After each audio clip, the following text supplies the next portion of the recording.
अलकनंदा गांव में जग्गू नाम का गरीब किसान रहता था। वो बहुत ईमानदार था। बेटी ललिता की शादी की उम्र हो गई थी। उसकी शादी के लिए बहुत पैसे चाहिए थे, इसलिए वो कैसे कमाए यही चिंता थी। एक दिन जब वो खेत जोत रहा था, उसका हल ने किसी चीज से टकराया। बहुत कोशिश करने पर भी वो आगे नहीं जा रहा था। ध्यान से देखने पर वहां एक बड़ा पत्थर दिखाई दिया। उसे जोर से हथौड़े से मारने पर वो टूट गया और उसमें से एक परी बाहर निकली। परी। सुनो जग्गू, तुमने आज मुझे सांप से मुक्त किया। मैं तुम्हारा मुसीबतों के बारे में जानती हूँ। मुसीबतों से यदि छुटकारा पाना चाहते हो तो गेट के दक्षिण की ओर कोने में 10 फुट खोदो। ऐसा करोगी तुम्हारी सारी तकलीफ दूर हो जाएंगे।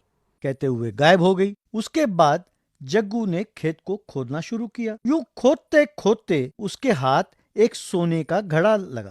उसे खोलकर देखा तो उसमें अनमोल हीरे, जवाहरात और बहुत सारे रत्न दिखाई दिए। उसे देखकर जग्गू हैरान हो गया। जग्गू, अच्छा, परी ने इसी खजाने के बारे में बताया था। इससे मैं अपनी बेटी की शादी धूमधाम से कर सकता हूँ। पर पता नहीं ये खजाना किसका है, इस पर मेरा हक कैसे हो सकता है। महाराज के पास जाकर वो क्या कहते हैं देखता हूँ। वो इस तरह से इस खजाने के साथ दरबार जा पहुंचा।